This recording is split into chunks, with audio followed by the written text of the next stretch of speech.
E pelo jeito, as nossas esperanças aí de grandes cortes na Selic este ano terão que ser colocadas de lado. Ao que tudo indica, tanto o nosso Banco Central aqui no Brasil, como também o americano estão de mãos atadas e muito provavelmente não conseguirão reduzir os juros como era a expectativa do mercado até pouco tempo atrás.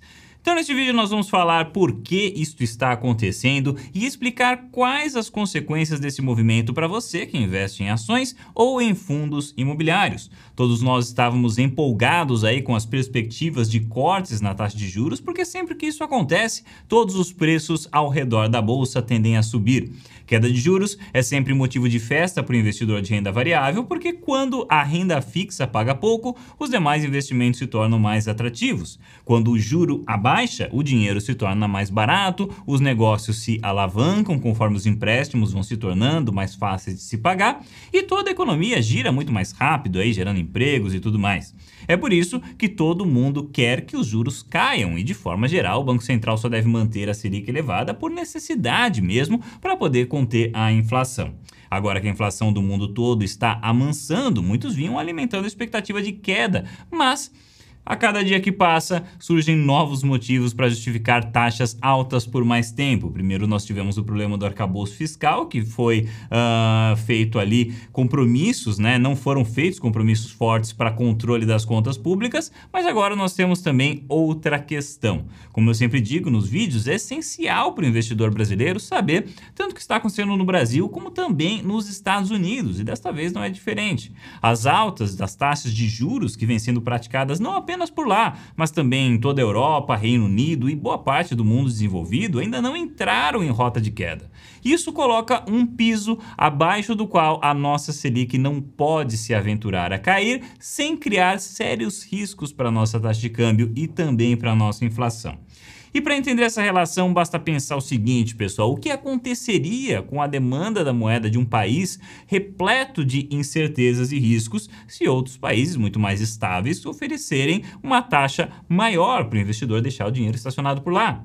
Se os Estados Unidos paga hoje 5,5%, então o investidor precisa receber no mínimo esses mesmos 5,5%, mais um bom prêmio que compense o risco de colocar o dinheiro em países menos estáveis, como por exemplo o Brasil.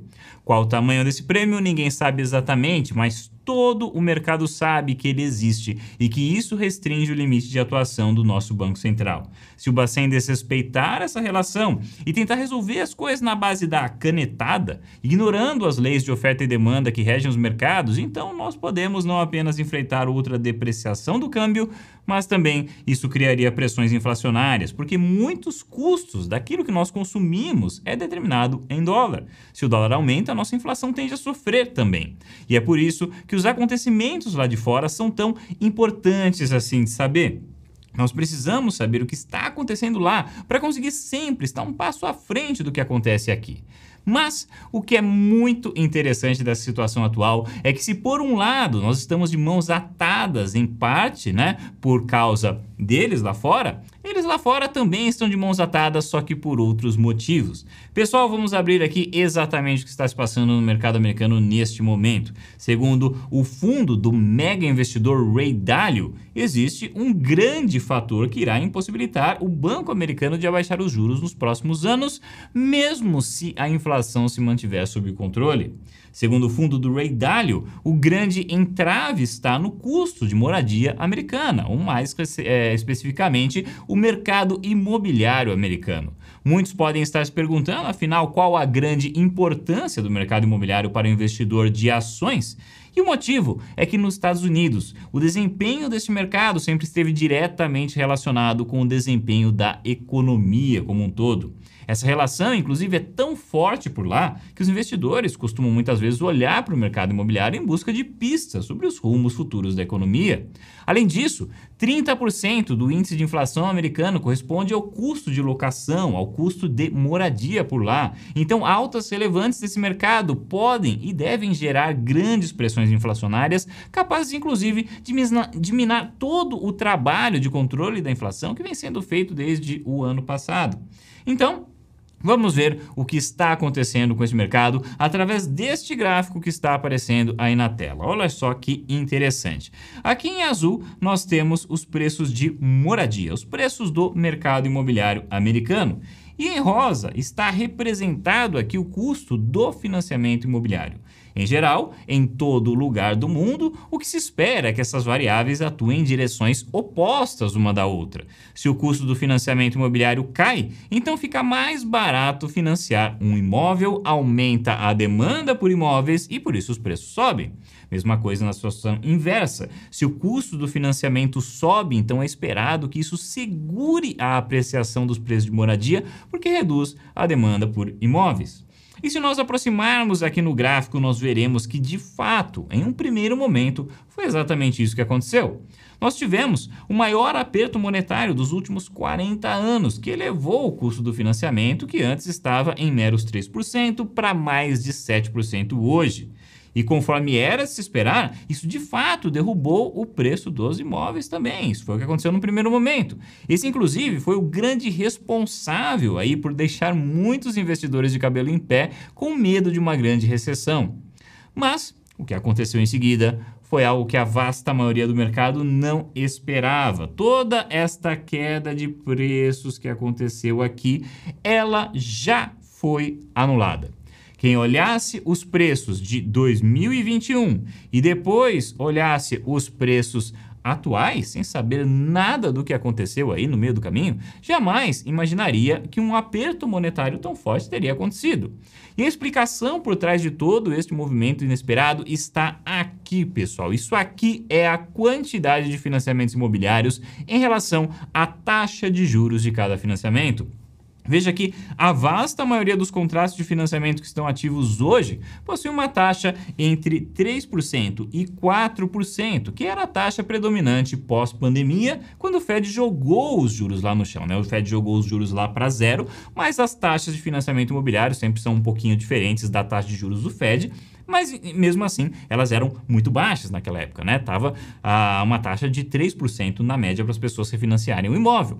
Naquela época, então, todo americano com uma boa nota de crédito aproveitou a oportunidade para refinanciar as suas dívidas a uma taxa mais baixa e foi isso que estimulou uma alta vertiginosa nos preços dos imóveis por lá até 2021. E a expectativa do mercado sempre foi que poucos estariam dispostos a abrir novos financiamentos por uma taxa muito mais alta. Nessa taxa de 7% aqui, o mercado achou que ninguém ia querer isso e que por conta disso causaria aí grandes estragos nos preços do mercado imobiliário, assim como causaria também na economia. Só que nenhum e nem outro aconteceram no final. Por quê? Por dois motivos. O que ninguém entendia antes é que ter uma grande concentração de financiamentos a taxas muito baixas geraria, na realidade, uma escassez de oferta. Pensa só, a pessoa que conseguiu financiamento a 3%, por que ela abriria mão desta coisa maravilhosa aqui para pegar um financiamento a 7%? Ela obviamente não vai fazer isso, né? O preço do imóvel novo, para compensar este movimento, ele teria que ser extremamente barato e no final os preços não caíram tanto assim para justificar esse tipo de negócio. Além disso, mesmo antes de tudo isso acontecer, os Estados Unidos já vinha enfrentando há um bom tempo uma tremenda escassez de lançamentos imobiliários. Então a oferta já estava baixa mesmo antes de tudo isso acontecer. Só que agora, além da oferta baixa de lançamentos, os imóveis já prontos, o mercado de revendas, né? Ele se tornou escasso também, porque há uma grande quantidade de imóveis que foram negociados a taxas muito baixas e por isso não compensa para o proprietário revender nesse momento.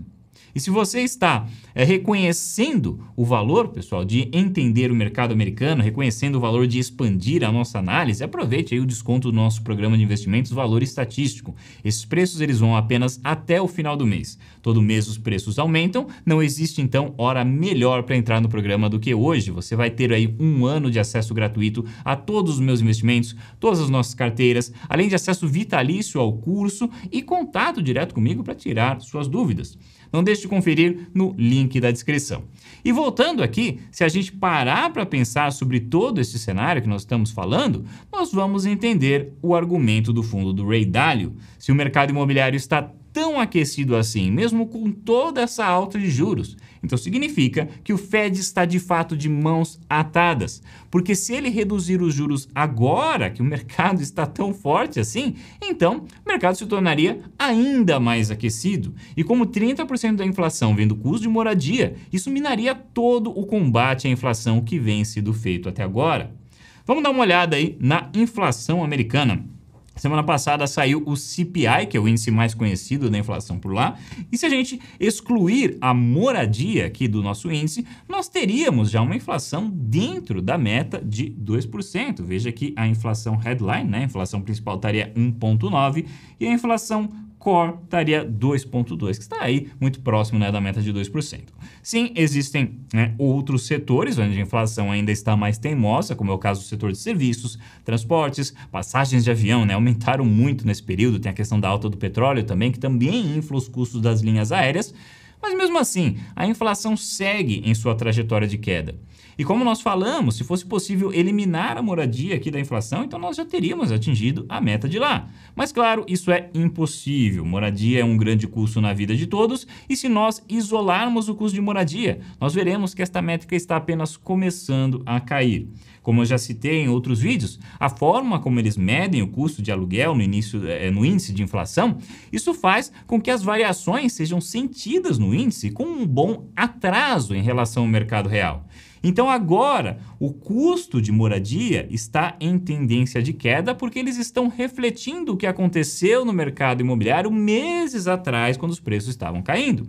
Mas nós já sabemos que os preços voltaram a subir e que todas essas quedas foram anuladas, mesmo com a elevação da taxa de juros.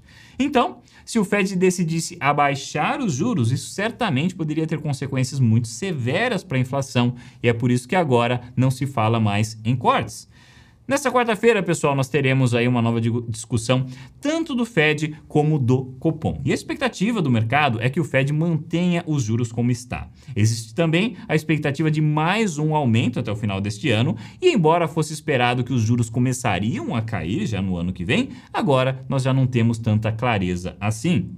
A nova narrativa é higher for longer, ou seja, juros mais altos por mais tempo e de fato, né, se a economia continuar aquecida assim, então realmente fica difícil de ver quando os juros voltarão a cair de forma significativa, tanto lá fora como aqui no Brasil também. Se a gente for lembrar quando tudo isso começou, os gigantes lá do mercado, como por exemplo, né, BlackRock, o Ray Dalio, eles falaram que esperavam uma mudança de padrão, onde uma taxa um pouco mais alta de inflação passaria a ser o novo normal, passaria a ser aceita e juros mais altos vigorariam por mais tempo. Será que nós veremos essas previsões se realizarem? Bom, pessoal, ninguém sabe, né? Ninguém sabe as respostas para essas perguntas, claro que não, mas nós não podemos também ficar reféns de todos esses impasses. Crises vêm e vão, investir não é fugir desses movimentos e sim montar uma carteira robusta que seja capaz de atravessar e superar essas tempestades. Veja o link na descrição para aprender como fazer isso, como investir com segurança, mesmo em cenários tão incertos como esse. O preço atual vai só até o final do mês, então aproveite e até o próximo vídeo.